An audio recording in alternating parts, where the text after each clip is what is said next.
ભાજપના વિરમગામના ધારાસભ્ય હાર્દિક પટેલ કોર્ટમાં હાજર ન થતા કોર્ટ દ્વારા બીજું અરેસ્ટ વોરંટ જાહેર કરવામાં આવ્યું છે। પણ માનનીય ધારાસભ્યને જાણે ખબર જ ન હોય કે એમની સામે કોર્ટમાં હાજર થવાનું ફરમાન છે અને સાહેબ કોર્ટના હુકમની અવગણના કરીને જગન્નાથપુરીમાં ફરી રહ્યા છે। શું હાર્દિક પટેલને એવું લાગતું હશે કે તે ભાજપમાં છે એટલે એમને કંઈ નહીં થાય? અહીંયા તો એ સવાલ થઈ રહ્યો છે કે એક ધારાસભ્યને ગોળ અને એકને ખોડ કેમ? નમસ્કાર, આપ જોઈ રહ્યા છો નિર્ભય ન્યૂઝ અને હું છું આપની સાથે રિધિ।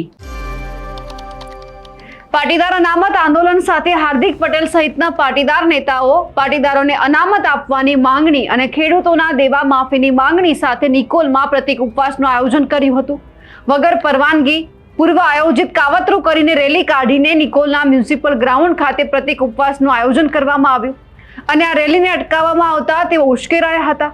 આરોપીઓએ પોલીસને અપશબ્દો કહીને ઝપાઝપી પણ કરી હતી, ધાક ધમકી પણ આપી હતી તેમજ શહેર પોલીસ કમિશનરના જાહેરનામાનો ભંગ પણ કર્યો હતો, જેથી ભાજપના ધારાસભ્ય હાર્દિક પટેલ સામે અમદાવાદ ગ્રામ્ય કોર્ટે 2018ના કેસમાં 10 સપ્ટેમ્બરના રોજ ધરપકડ વોરંટ જાહેર કર્યું। વર્ષ 2018માં અમદાવાદના નિકોલ વિસ્તારમાં પાસના આંદોલન સમયે હાર્દિક પટેલ સહિતના 5 આગેવાનો સામે ગુનો પણ નોંધવામાં આવ્યો।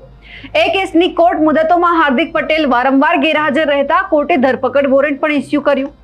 જો કે ધરપકડ વોરંટ જાહેર કર્યા બાદ હાર્દિક પટેલ કોર્ટ સમક્ષ હાજર ન રહેતા તેમની સામે ફરી 12 સપ્ટેમ્બરે ધરપકડ વોરંટ જાહેર કરવામાં આવ્યું। 2018માં પાટીદાર આંદોલન સમયે હાર્દિક સહિતના 5 આગેવાનો સામે ગુનો નોંધવામાં આવ્યો હતો।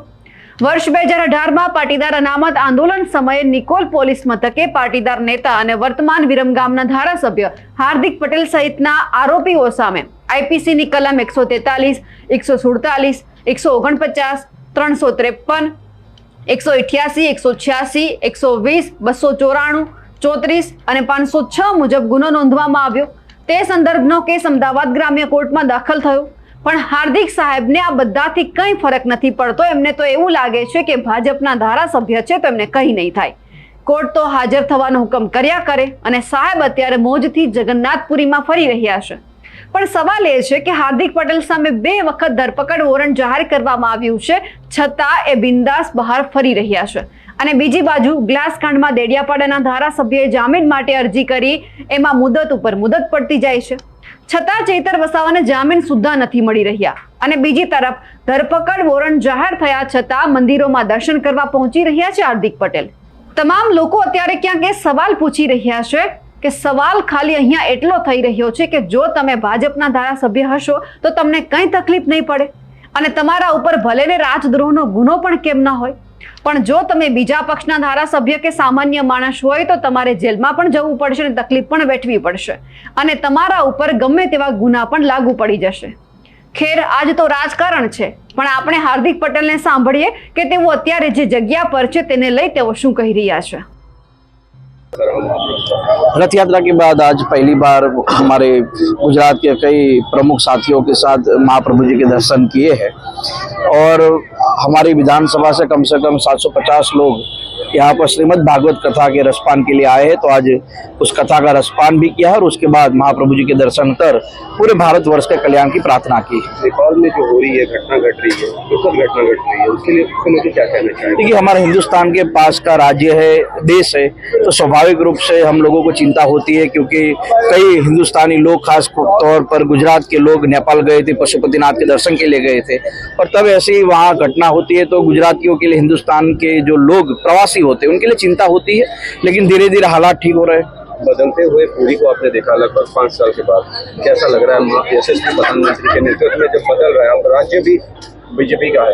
देखिए, हम और आप सब जानते हैं कि प्रधानमंत्री मोदी जी के शासन के बाद पूरे हिंदुस्तान में जितने भी धार्मिक स्थान है, जितने भी सांस्कृतिक धरोहर के साथ जुड़े हुए स्थान है, उनके डेवलपमेंट में, उनके कॉरिडोर बनने में काफ़ी बदलाव हुआ है। हमने काशी विश्वनाथ का कॉरिडोर देखा, आज हजारों लाखों लोग वहाँ जाते हैं।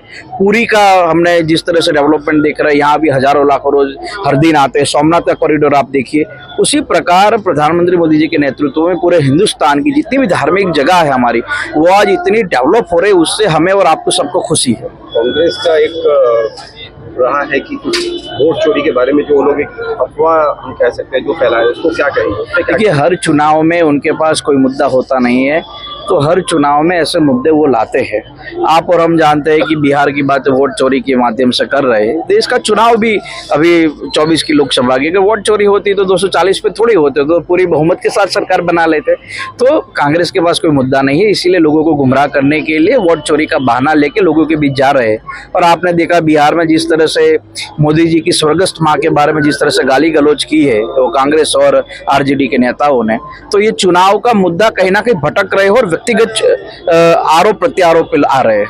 इस पावन धाम से पूरे संसार को क्या कहना चाहेंगे, क्या एक अच्छा सा मैसेज देना चाहेंगे? देखिए, ये जगन्नाथ जी की पवित्र भूमि हम सबको एक प्रेरणा देती है, चाहे वो जगन्नाथपुरी हो, द्वारिका हो, रामेश्वर हो या बद्रीनाथ हो।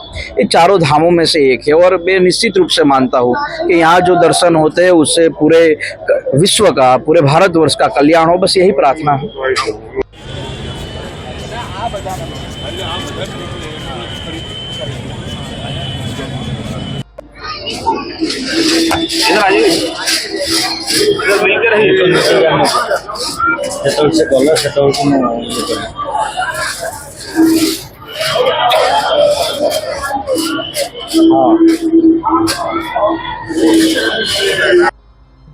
અમારા અહેવાલને લઈને આપનું શું માનવું છે કમેન્ટ કરીને ચોક્કસથી જણાવજો। સાથે જ અમારી નિર્ભય ન્યૂઝ ચેનલને લાઇક, શેર અને સબસ્ક્રાઇબ કરવાનું ભૂલશો નહીં। નમસ્કાર।